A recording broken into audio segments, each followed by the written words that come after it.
Hello everyone, hope so that you all are fine at your house. So in our previous video we have discussed about the chapter number 14 rotation and revolution, जिसके अंदर हमने rotation के बारे में discuss already कर लिया था, and now we are going to discuss about the revolution, and in revolution portion we are going to discuss about the effects of the revolution. The constant tilt of the earth axis and the revolution of the earth causes unequal length of the day and night and seasons. अभी जो ये tilt है ना हमारा at the earth axis at 23.5 degree पर and the revolution of the earth, इसकी वजह से there is an unequal length of the day and night and already season. So here is a diagram given to us and this is the earth's elliptical orbit and this is the sun and this is the earth which is been revolving around the sun. When we talk about the here, when the earth has been over here, so this is the earth axis which has been tilted at 23.5 degree. This is at the 22nd December when there is the winter in the northern hemisphere and summer in the southern hemisphere. Now when the earth is over here, so what will happen over here, that this is approximately the 23rd September when the autumn is in the northern hemisphere and spring is in the southern hemisphere. And when the earth has been over here, so what will happen on 21st June, it will be opposite of it, that there will be summer in the northern and winter in the southern, because it will be opposite of this two will be opposite. And when the earth will reach over here, so what will happen over here, that on 21st March the spring will be in the northern and the autumn will be in the southern hemisphere. Okay, so the unequal length of day and night, look at the figure 14.3 and you will study the 4 different positions of the earth on its orbit. Note that the earth is tilted on the same angle throughout its revolution of the sun. वो जितने भी revolution करे सन के around, the tilt is been constant कि 23.5 degree पर ही वो अर्थ की axis जो है वो टिल्टेड रहती है. It is interesting to know that only equator are days and night always of the equal duration all throughout the year.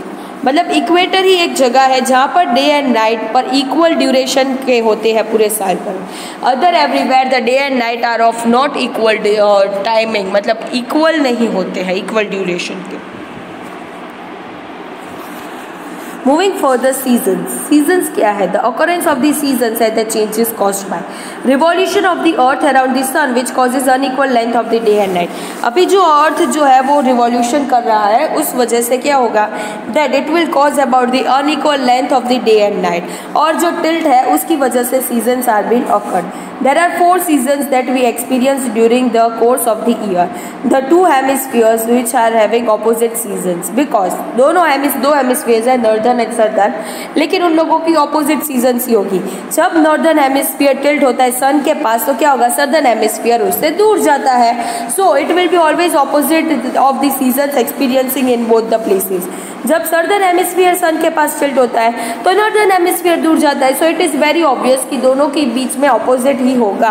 So change in the seasons can of the change can be explain by 2 phenomena, solstice and equinox. Okay, now what does means by solstice? Solstice का मतलब होता है सन standing still, मतलब सन एक जगह पर still है.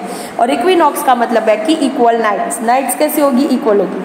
Solstice, There are 2 solstices that we witness a year. एक साल में हमारे पास 2 solstices आते हैं.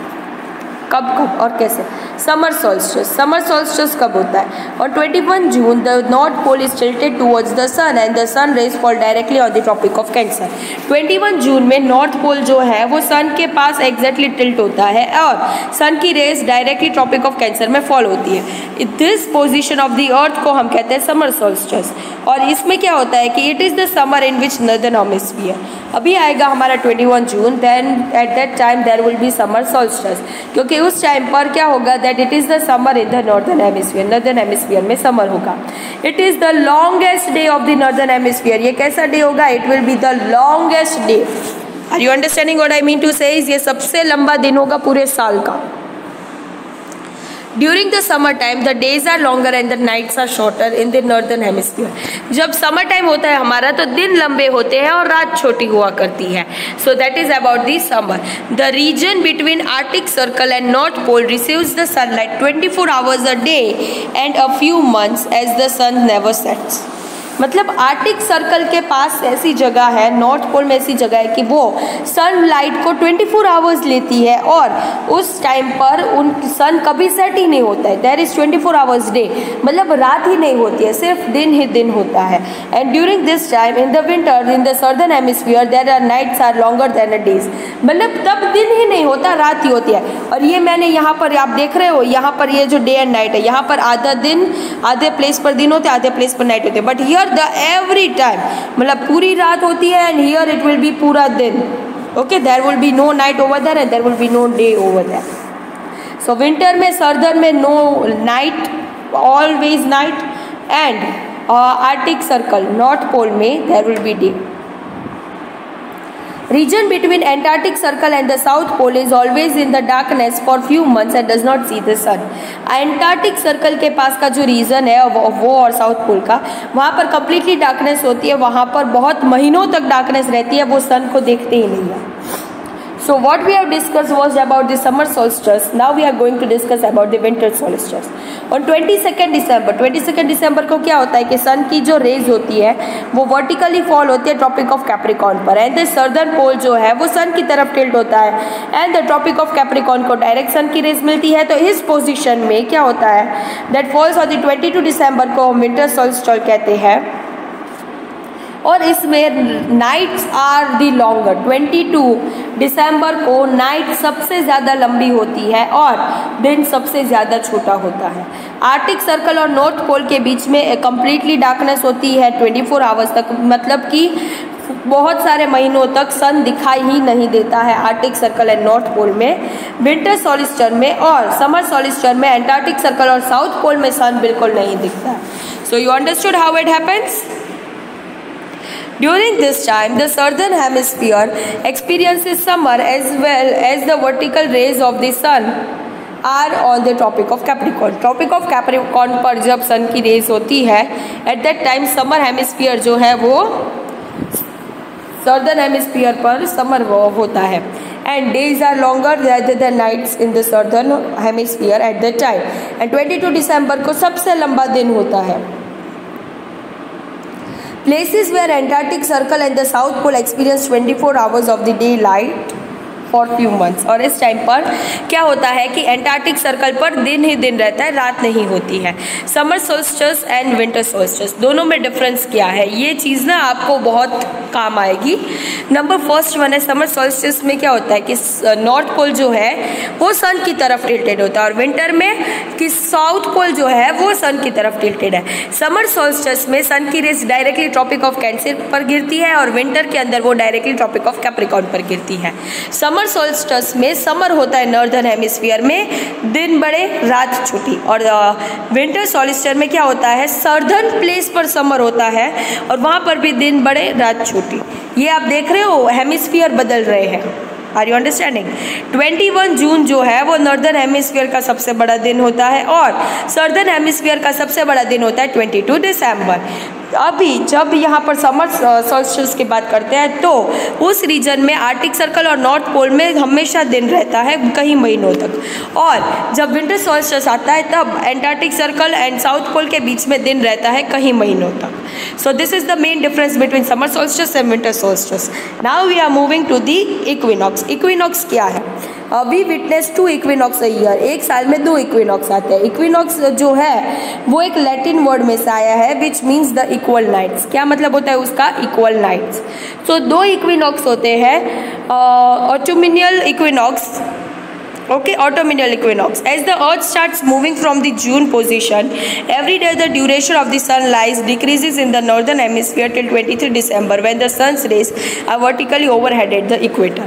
अभी autumnal equinox क्या होता है कि जैसे ही वो जून से अर्थ की पोजीशन से जैसे ही वो आगे आगे मूव करता जाता है जून से सितंबर तक का, तो उसमें क्या होता है कि सन की रेज जो है वो वर्टिकली फॉल होती है overhead the equator.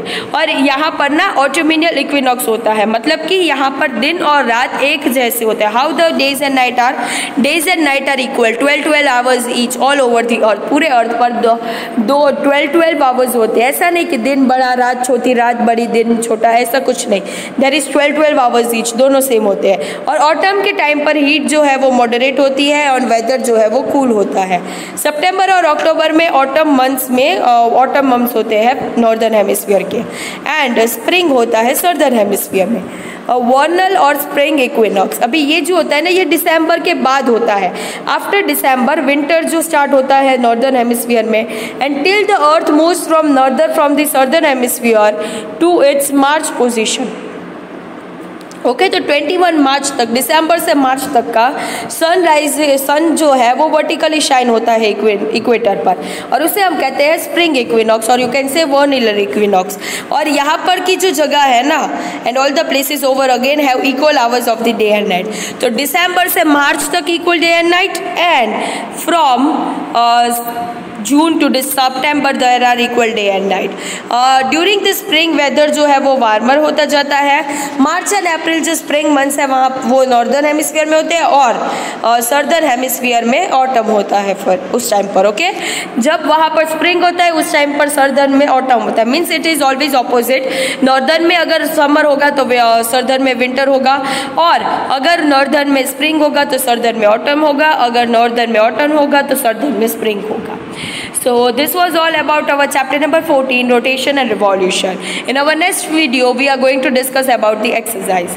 Thank you everyone, and if you have any doubt please make yourself free to ask. Goodbye.